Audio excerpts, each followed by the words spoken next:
At the height of the Roaring '20s, few Americans could have imagined that the prosperity they were enjoying would not last forever.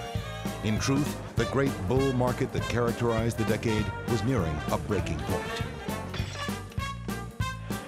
October 29, 1929 became known as Black Tuesday for bringing a devastating stock market crash and marking the beginning of one of the darkest periods in American history.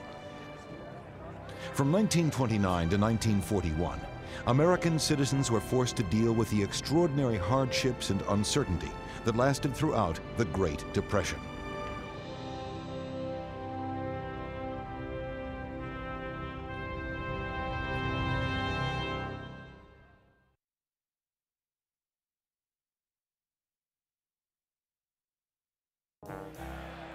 While the stock market crash was an obvious symbol for the end of the era of economic expansion, it was but one of the many factors that led to the Great Depression. There had been long-term problems of overproduction, which led to a surplus of commodities. Economic reparations after World War I had caused a global depression. The surplus of American commodities, coupled with the reduction of sales in foreign markets, pointed the way to a sharp decline in prices. In addition, there was an uneven distribution of the nation's wealth. While the rich businessmen got richer, they failed to raise wages for their laborers by an equal percentage. These laborers were often unable to buy the very products they were producing. And when people cannot buy, companies cannot sell. All of these issues paved the way for the Great Depression.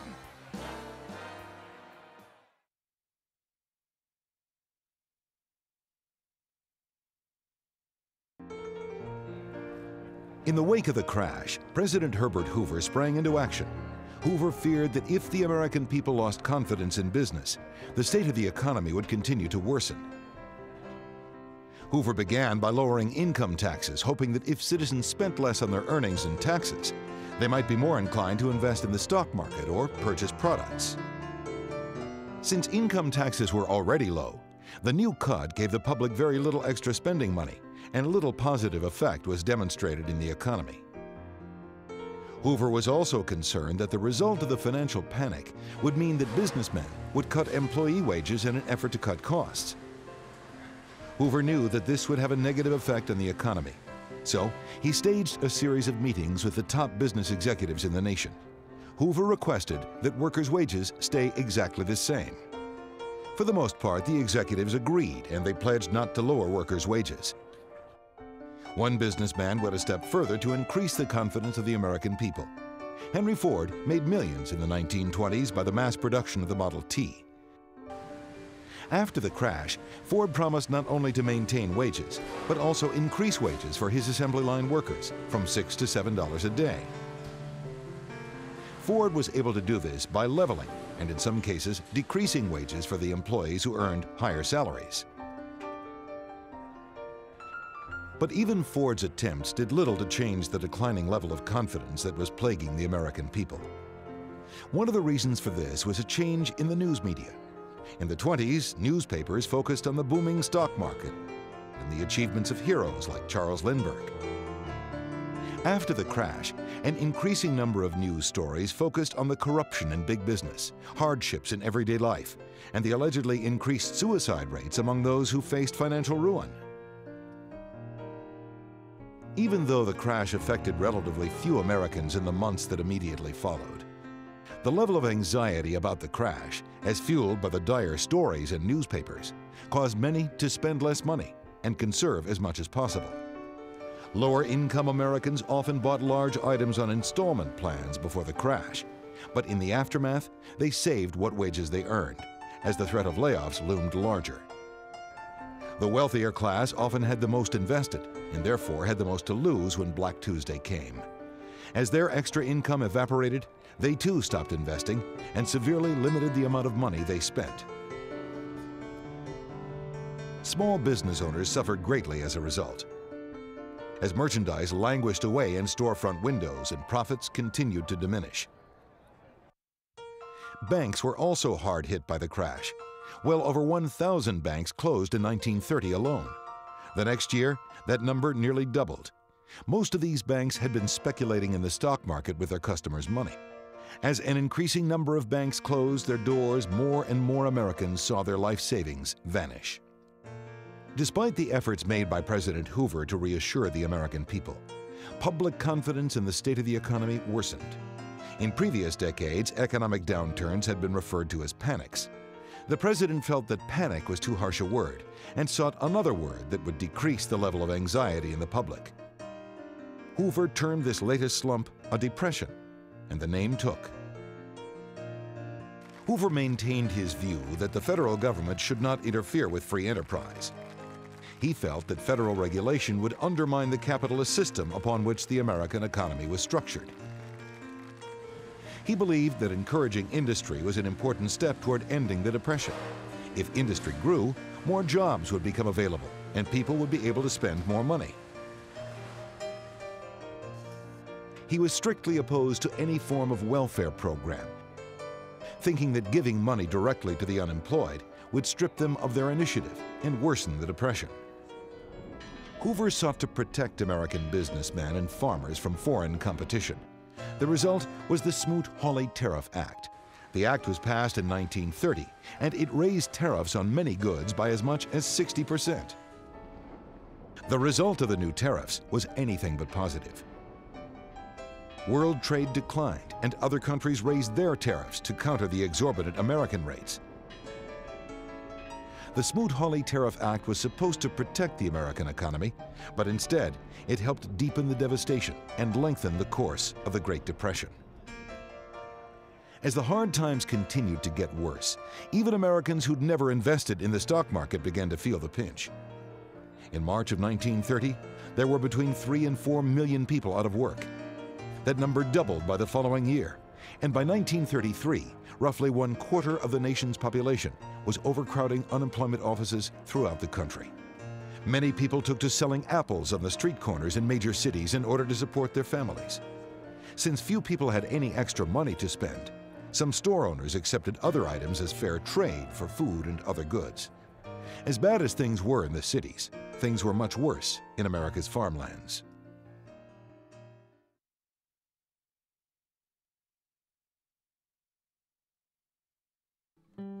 In previous decades, many farmers and frontiersmen settled in the Great Plains due to the rich soil and steady rainfall that made growing crops a dependable way of life. The advent of new machinery like the reaper and the tractor made farming large plots of land much easier.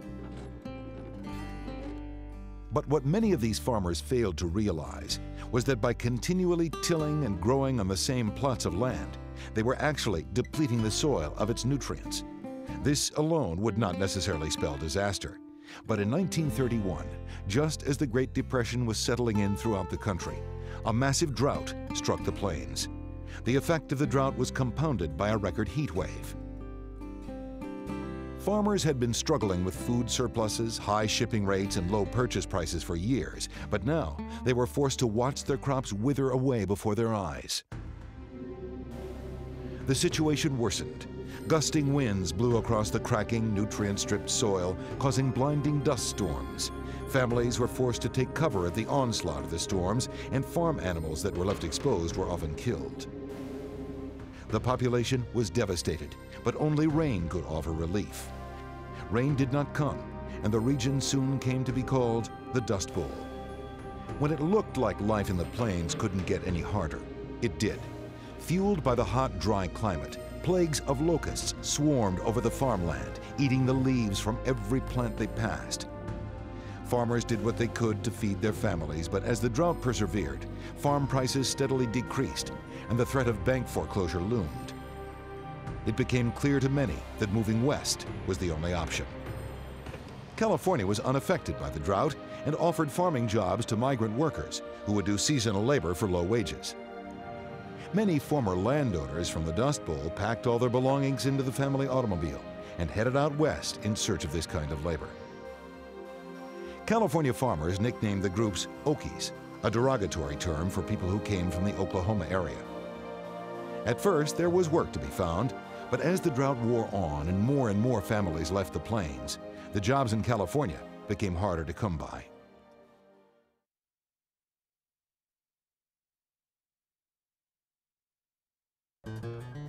Minority groups such as African Americans, Mexican immigrants, and women were often hardest hit by the Depression. When employers were forced to lay off workers, African Americans were routinely the first to go. Likewise, African Americans were the last ones to be hired as long as there were white men seeking jobs. Mexicans were seen as a threat to the job market. Many immigrants were deported, and some state governments even forbade immigrants to enter their borders. Since domestic servants were seen as expendable luxuries, many women lost the only jobs for which they were eligible. Some women were hired into factory work because they could be paid less than men for the same job. Women who were employed this way came under fire from men who thought they had no business working in the first place, especially when many men couldn't afford to feed their families.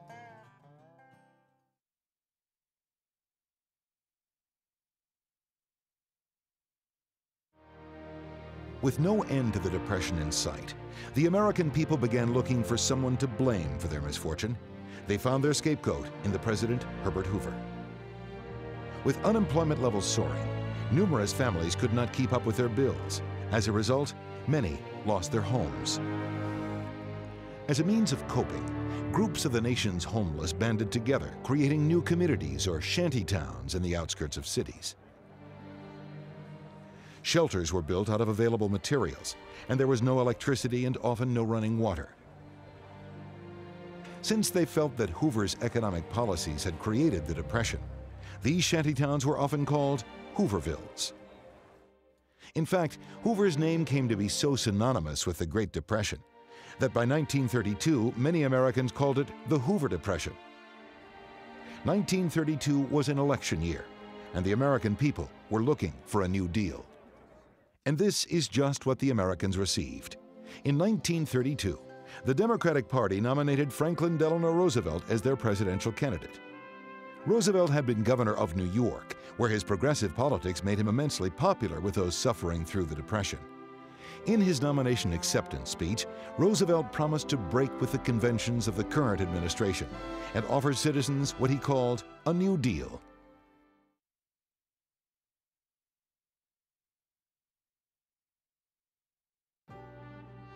The Republicans nominated President Hoover for a second term.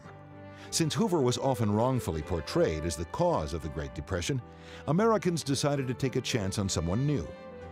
In one of the largest landslides in U.S. history, Roosevelt defeated Hoover, carrying all but 6 of the nation's 48 states. Roosevelt, or FDR as he was commonly known, was the first Democratic president in 12 years. But that was only the first of many changes he was to bring to the American people. So first of all, let me assert my firm belief that the only thing we have to fear is fear itself. With those words spoken on his inauguration day in March 1933, Franklin D. Roosevelt sought to reassure a Depression-weary people. But FDR knew that words alone would have little positive effect. He would have to back up his speech with immediate action. Roosevelt felt that his election was a mandate by the American people. Not only had they elected him, but Democrats were also given a majority in Congress. FDR knew that he had the public support, and this was crucial during what came to be known as Roosevelt's 100 Days. Roosevelt was aware that the American banking system was on the verge of collapse, and that to prevent this, immediate reform was necessary. On his first full day in office, he called a special session of Congress to address the banking issue. FDR declared the following day a national holiday and temporarily closed all the banks in the country. Government officials inspected the banks, and those that were allowed to reopen were insured by the Federal Deposit Insurance Corporation. Since the federal government was now insuring their money, many Americans felt secure in depositing money into banks again. On March 12, 1933, Roosevelt gave the first of what came to be known as his fireside chats. Using the new and vastly popular radio medium, FDR spoke to the American people about the banking crises. He treated the public with respect and didn't spare them any of the details. By being so forthright, FDR gained the trust of many of his listeners. He pulled no punches in describing how bad things had gotten, but he also assured the public that together they would make it through. Roosevelt performed another highly symbolic act as he pushed for the end of Prohibition. Alcohol had been prohibited for over a decade, but FDR felt that lifting the ban would improve public morale. On April 7, 1933, a new low-alcohol beer went on sale. This act did exactly what FDR thought it would, and support for the president grew even further. Roosevelt sought a way to get the economy moving again. Hoover had thought that financially stimulating big business would help the American people since more jobs would become available. Hoover worked from the top of the economic pyramid down to the bottom. FDR differed in his viewpoint, feeling instead that financial help given to the American people would in turn help big business. Roosevelt pushed through a host of new legislation that would work from the bottom of the economic pyramid up to the top. Because these acts and administrations were referred to by initials, many people would come to refer to them as alphabet soup. One of the first measures was designed to get people working again. The Civil Works Administration gave the unemployed jobs in building and repairing roads and parks, among other useful services. The Civilian Conservation Corps was established around the same time. The CCC employed over 2 million men who worked to restore forests and build new parks. The National Industrial Recovery Act, passed in June 1933, was passed in an attempt to fix the problems in industry. The NIRA created the National Recovery Administration, which boosted declining prices and allowed trade organizations to form between competing companies. These companies were allowed to set minimum wages and minimum prices, and this was seemingly in violation of the Sherman Antitrust Act. Eventually, the Supreme Court ruled that much of the NIRA was unconstitutional because it allowed competing business to form unions that could be considered monopolies. One of the most important parts of the NIRA remained intact, however. The Public Works Administration was created to give more unemployed Americans a chance to earn a living while bettering society. Workers of the PWA built schools, paved roads, and constructed dams. Roosevelt was also sensitive to the plight of the nation's farmers. Low prices and years of drought had all but ruined the farming industry, and FDR used his first 100 days in office to give farmers the support they so desperately needed. The Farm Security Administration lent money to farmers and sharecroppers to help them buy their own land. The Federal Surplus Relief Corporation worked to reduce the surplus in produce, helping to raise prices for agricultural products. The Tennessee Valley Authority was created under the provision of the Rural Electrification Act. The TVA put people to work building dams on the Tennessee River. A hydroelectric plant generated electrical power from the water in the lakes. And a large part of rural America received electricity for the first time. The electricity greatly improved life for many farmers. And the lakes also served as popular recreation spots for fishermen, swimmers, and picnickers. President Roosevelt was well aware that the economy was in a state of emergency. While programs like the TVA, the CCC, and the PWA created jobs for the unemployed, FDR knew there still weren't enough jobs for everyone who needed work. His answer was the Federal Emergency Relief Administration.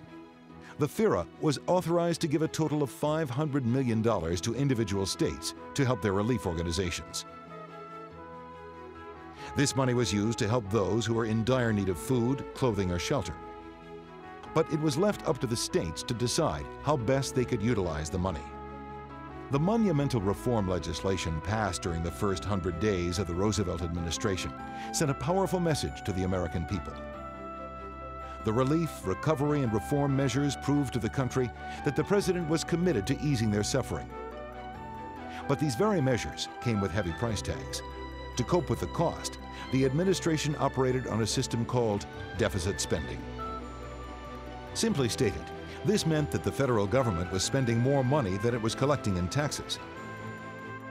Roosevelt and his cabinet felt that by keeping taxes low and spending money, they would give the American people more money to spend and invest. When the economy bounced back, the government would recoup their losses by raising taxes and reducing spending. Roosevelt's 100 days did much to boost the spirits of the American people, but in terms of the economy, only a slight improvement was achieved.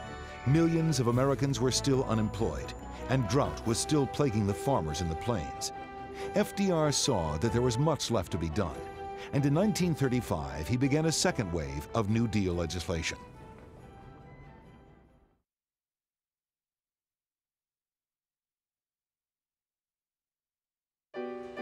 Many of the new measures were aimed at strengthening and refining previous New Deal legislation, but one of these measures was drastically different. The Social Security Act provided pensions for elderly workers, compensation for victims of industrial accidents, financial aid to the unemployed, as well as many other Americans who were in need of assistance. Prior to 1935, Americans who were unable to save enough money to retire were forced to continue working. Farmers and low-paid laborers were often unable to save enough money, and they were forced to depend on relatives when they got too old to work. The Social Security program was run by a state-federal partnership and was paid for jointly by employers and workers. Roosevelt felt that the workers should contribute, so they'd have a legal and moral right to collect their benefits. He also felt that by having the American public participate in the program, that no subsequent administration, no matter how conservative, would overturn the Social Security system. Conservatives within Congress were outraged, feeling that Social Security was an inherently communistic system that would destroy the initiative of the hard-working American people. Extremely liberal factions thought that the system did too little for farmers, the sick, and the elderly. One Louisiana senator named Huey P. Long came out strongly against the New Deal. He felt that the government should guarantee every American family an annual income of $2,500 a year. Using the slogan, "Every man a king," Long gained a huge following among the people hardest hit by the Depression. FDR's program struck a middle ground between the laissez-faire traditionalism of the conservatives and the ideal yet unattainable goals of those like Long.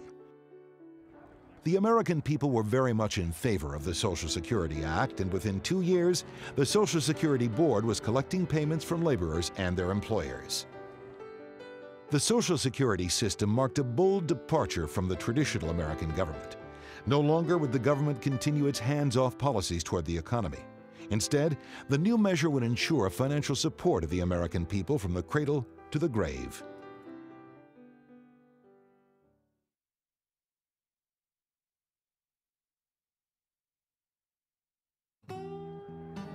Labor unions made huge advancements during the period of the New Deal.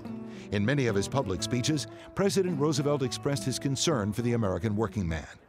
Early New Deal legislation was designed to get the unemployed working again and to support relief efforts benefiting the hungry and needy. But FDR also wanted the government to limit the number of hours in a workday, raise wages, and guarantee unemployment insurance.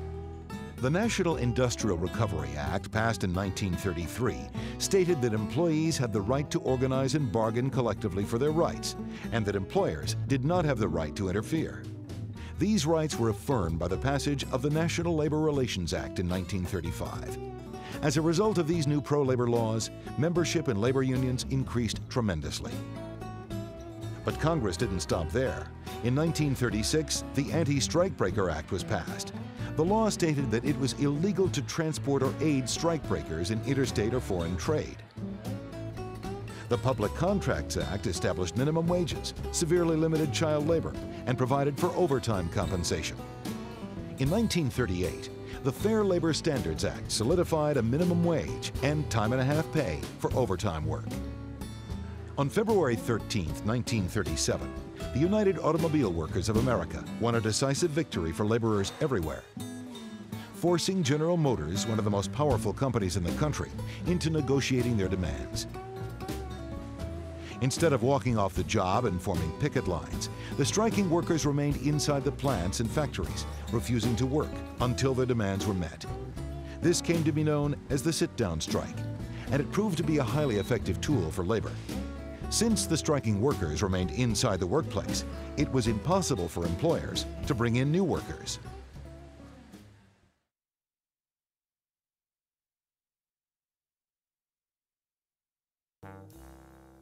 In 1935, another public works program was established by the Works Progress Administration.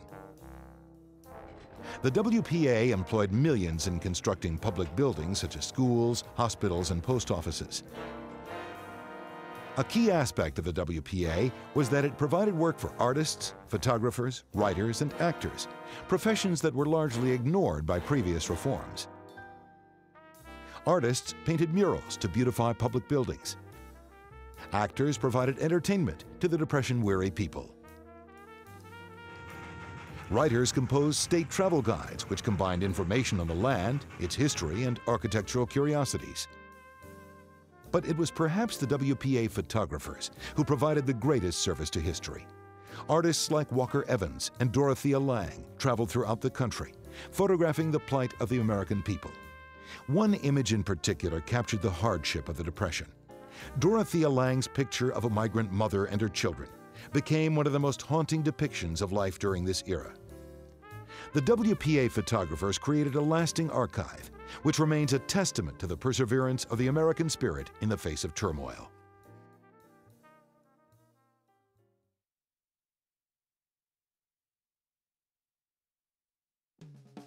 The economic hard times did not stop Americans from seeking pleasure and escapism. The movies became extremely important to citizens looking to forget their troubles for a few hours. Movies provided cheap entertainment and often served as sources of inspiration. As the Depression wore on, people sought less expensive ways to have fun. Families often stayed at home and played card games like bridge. In a time when many Americans did not have enough to eat, eating contests became popular. People lined up to watch the lucky contestants gorge themselves on hot dogs, spaghetti, or pies.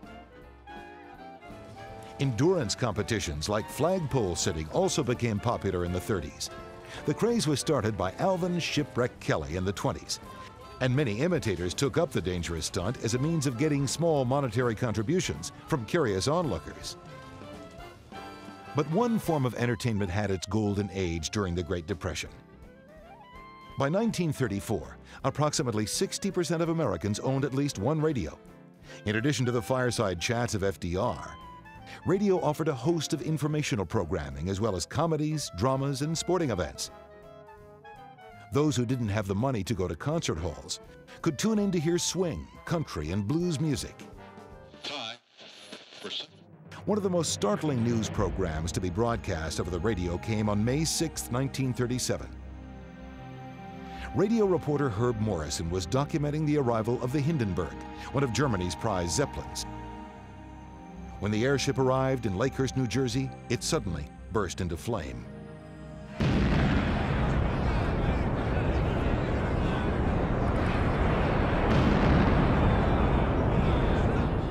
Morrison reported what he saw, and the story was broadcast later along with interviews with the survivors. Across the nation, stunned Americans listened with rapt attention. Radio audiences also listened with horror as two of the 1920s greatest heroes experienced tragedy during the Great Depression. In March 1932, the infant son of Charles Lindbergh was kidnapped and murdered. The killer was brought to justice, and the media circus around the trial deemed the case the crime of the century. In 1932, Amelia Earhart became the first woman to fly solo across the Atlantic. In July 1937, she attempted a daring around-the-world flight. Her plane disappeared and was assumed to have crashed somewhere off the coast of a remote island in the Pacific. President Roosevelt sent out a massive search team, but on July 18th, the search was abandoned, and the team returned empty-handed. Her remains have never been recovered.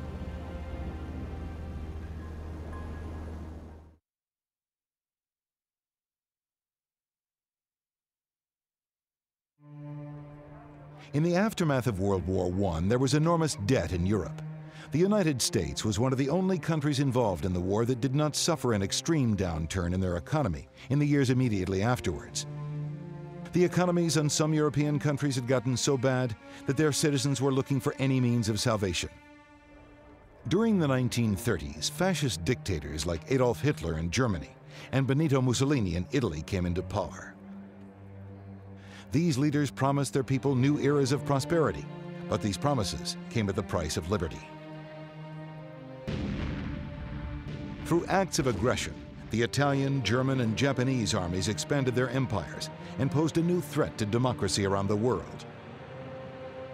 The American public, still wary of foreign entanglements, made it clear that they wanted no part in the new war that loomed.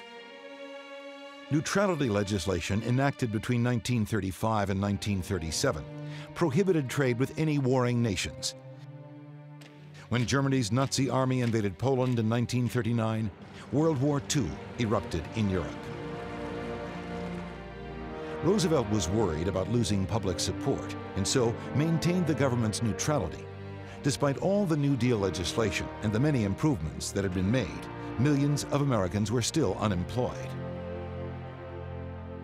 FDR feared that involvement in another foreign war would cost him the support he needed to enact further New Deal legislation. But the pact FDR made with his people was soon to be broken, as an unprecedented act of aggression on American soil proved that neutrality was not an option.